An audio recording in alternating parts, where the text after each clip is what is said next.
Salut camarades, j'espère que vous allez bien, j'espère que vous vous portez à merveille. Ici Boussympa, on se retrouve pour une toute nouvelle vidéo et aujourd'hui on parle de money management. Cette vidéo s'adresse à tout trader, que tu sois un trader débutant, intermédiaire ou avancé. La gestion du capital du trading, c'est fait pour tout le monde. Pour être rentable sur du long terme, il faut savoir gérer son capital de trading. Donc, je t'invite à regarder cette vidéo pour optimiser ton trading et pouvoir être rentable sur du long terme. Mais avant de commencer, je te laisse le temps de t'abonner et en attendant, générique.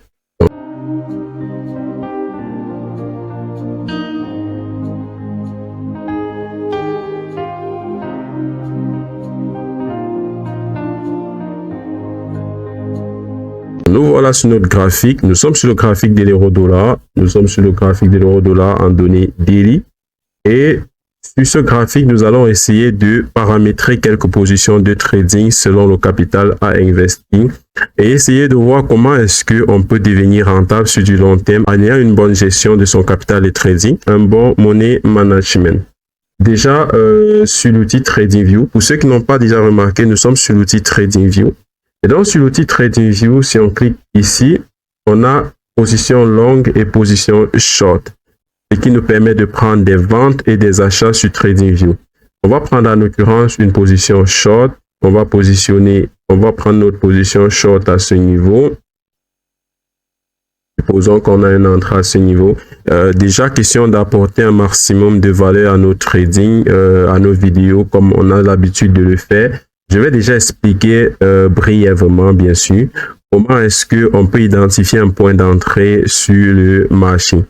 Alors là, nous avons une tendance haussière en cours. Ici, nous avons eu la formation d'un double bottom, d'un double top. Autant pour moi, nous avons eu ici la formation d'un double top. Pattern trading, ce qui a causé le retournement de ce marché. Là, nous avons commencé à voir notre premier break de structure ici. Nous avons eu notamment un break de cette structure au CSI. Et après cette break de structure, on a constaté qu'on est devenu baissier sur le marché. La tendance a été retournée baissier. Et donc, à ce niveau-ci, on va déjà commencer à chercher des positions short. On peut donc prendre une position short ici ou là, selon notre stratégie de trading, selon les confirmations qu'on sera en train d'attendre sur le marché. En l'occurrence, pour cet exemple, on va prendre une position à ce niveau, tout simplement. Donc, on prend une position short. On prend une courte. Et là, on va positionner là. On constate que lorsque vous allez déjà utiliser l'objet de position de TradingView, vous allez constater qu'il va vous donner directement un RR de 1. À ce niveau, un RR de 1, c'est pas très intéressant comme trade. Je vous prends un exemple simple. Supposons que vous avez un capital de 10 000 et que vous voulez placer sur un trade 50 $.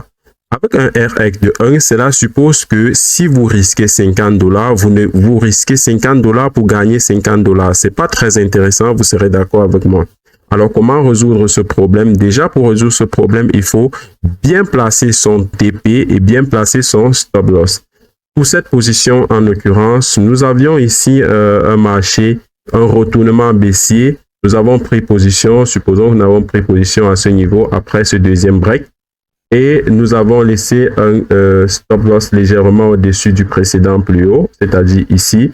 Et nous allons donc viser peut-être c'est plus bas. Il y a deux niveaux ici qu'il faut viser. Il y a d'abord ce plus bas-ci. Puis, si on prend une deuxième position, on peut viser à ce niveau. On peut viser également ce niveau-ci. Donc, il y a déjà ces deux niveaux-là qu'on peut viser. Voilà. Je crois qu'on va retirer celui-ci et vraiment nous concentrer sur celui-ci pour notre explication. Donc, là, nous avons un trade que nous avons pris avec un RR de 4,49, ce qui suppose que nous engageons sur ce trade 1%, 1 pour gagner 4. Je préfère retirer le pourcent. Nous engageons sur ce trade 1 pour gagner 4. Si nous engageons peut-être 50 $, c'est pour gagner plus de 200 $. Là, nous allons aller dans les paramètres de notre trade et là, nous allons avoir un capital. Nous allons mettre un capital de 10 000 $. Nous allons donc avoir une taille de lot. On va laisser à 1. On va laisser à 1. Nous allons mettre un risque d'1%. je conseille souvent au niveau du risque d'engager entre 1 et 3% du capital du compte à investir, selon que vous ayez un capital plus élevé ou bien plus petit. Si vous avez un capital assez conséquent, je vous conseille de n'engager qu'1% de votre capital. Ça sera déjà nécessaire pour être, ça sera déjà suffisant pour être très gagnant. Et si vous avez un capital beaucoup plus petit, vous pouvez engager un peu plus, c'est-à-dire 2 voire 3% de votre capital. Donc là, on a paramétré notre trade avec un risque, point d'entrée à ce niveau, valeur du tick, valeur du prix et niveau de profit. D'abord, le niveau de profit, voilà le nombre de ticks, voilà le prix de sortie, le niveau de stop loss, voilà le nombre de ticks et le niveau de sortie. On clique sur d'accord. À ce niveau, lorsqu'on revient là, l'élément déjà qu'il faut constater, c'est qu'on a un RR de 4 et 4,49 et on a engagé 1% de notre capital, ce qui pour un capital de 10 000, 1% c'est $100 et donc on risque $100 de notre position pour gagner $449 parce qu'on a un RR de 4. On a risqué 1%, on a engagé 1% de notre capital. Si vous prenez 1% de 10 000, ce qui fait $100 et que vous multipliez ces $100 là par 4,49, vous obtenez $449. Donc, on risque $100 pour gagner $449, comme vous pouvez le constater ici. L'outil TradingView nous donne déjà tout cela. Ne vous en faites surtout pas. Il y aura une prochaine vidéo. Ceci est une vidéo préliminaire. Je vais sortir une prochaine vidéo qui sera le calcul de taille de position. Et à la fin, il y aura un petit bonus, notamment un petit outil que je vais vous donner gratuitement. Il va vous permettre de calculer très facilement vos tailles de position. Et on aura également un bonus, comment calculer cette taille de position en moins de 5 secondes, parce que parfois pour prendre des positions de trading, il faut être très rapide, il faut calculer très rapidement pour pouvoir prendre ces positions. Donc en l'occurrence ici, nous avons un RR de 4,49 sur l'outil TradingView et un stop loss. Comment donc placer son stop loss? Il est nécessaire de savoir comment et où placer son stop loss pour être rentable. Si on place un stop loss légèrement au-dessus du précédent plus haut ici, on est un peu plus sûr que si le marché revient nous sortir, à ce moment-là, on peut savoir que le marché réellement va se retourner à la hausse. Et en plaçant un stop loss légèrement au-dessus, on évite tout simplement les mouvements où le marché remonte et puis vient nous sortir avant de commencer à chuter et aller dans le sens que nous avions prédit. Ne vous en faites surtout pas. On va également faire une autre vidéo sur les structures de marché. Je parle là des vidéos qui vont très bientôt suivre, les structures de marché. Et à ce moment-là, vous allez mieux comprendre où est-ce que vous devez prendre position sur le marché, où est-ce que vous devez mettre votre TP, ainsi de suite. Quels sont les mouvements de reversal, quels sont les mouvements de continuation de tendance. Donc, on va prendre un autre exemple et cette fois-ci, on va engager 2% de notre capital. Toujours question d'apporter un maximum de valeur. Là, on a un niveau de support-résistance à ce niveau. Voilà. On a un niveau de support-résistance. Là, nous avons un marché qui est en train d'être pas mal haussier, comme vous pouvez le constater, pas mal haussier. Et là, nous avons ici une consolidation. Nous avons ici une consolidation. Supposons qu'on attend que le marché revienne effectivement sur ce support-ci. À ce moment, on peut prendre une position longue. On va prendre une position longue. On peut placer déjà notre position ici avec un stop loss légèrement en dessous du support résistance et un TP qui vise peut-être plus aussi. Là, on a un RR de 6,49 avec un capital investi de 10 000 $. On va juste modifier notre risque à 2%. Voilà, très bien, notre risque est déjà à 2%.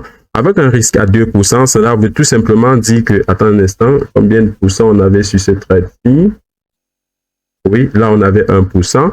Ici, on va risquer 2% de notre capital.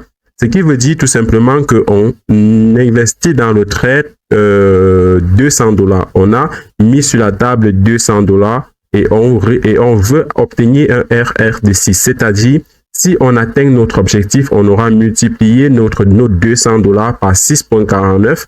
Et si on se fait sortir du marché, on aura tout simplement perdu $200. À ce moment-là, il est question de bien placer son TP pour être sûr de l'atteindre. Et vous constatez que là, on a un RR très rentable à 6,49, contrairement au RR de 1 ou 1, ce qui n'est pas très rentable. Lorsque vous prenez un RR de 1 pour 1, c'est pas très rentable. Il y en a même qui prennent pire que ça. Tu ne sais même plus si c'est le stop loss qui est le TP ou si c'est le TP qui est le stop loss. Lorsque vous prenez déjà un RR à 0 quelque chose, vous n'êtes littéralement pas rentable. Pourquoi je dis que vous n'êtes littéralement pas rentable? Tout simplement parce que, supposons que vous perdez 10 trades consécutifs, ok? Vous avez commencé le trading, vous avez perdu 10 trades consécutifs. Il y a des personnes qui, en perdant 10 trades consécutifs, vont cramer un compte. Il y a des personnes qui, en perdant 10 trades consécutifs, vont toujours être gagnants. Je vous explique pourquoi. Ça, c'est un exemple simple. J'ai pris un trade avec un RR de 6,28. Supposons que je perde ce trade-ci et que je prenne un autre trade avec un RR pareil. J'aurais perdu déjà $200. Je prends un autre trade à $200 que je perds encore, je suis à $400 de perte. Je prends un troisième trade à $200 que je perds, je suis à $600 de perte. Il me suffira tout simplement de gagner un seul trade pour multiplier $200 par 6. $200 multiplié par 6, ça nous donne $1,200. J'ai perdu $200 en 3, j'ai perdu $600 en 3 trades et il m'a suffi d'un seul trade pour rembourser ces $600 et être en profit de plus de $600. Ce qui ramène à une très bonne gestion du capital de trading. Le money management est un élément essentiel dans votre trading.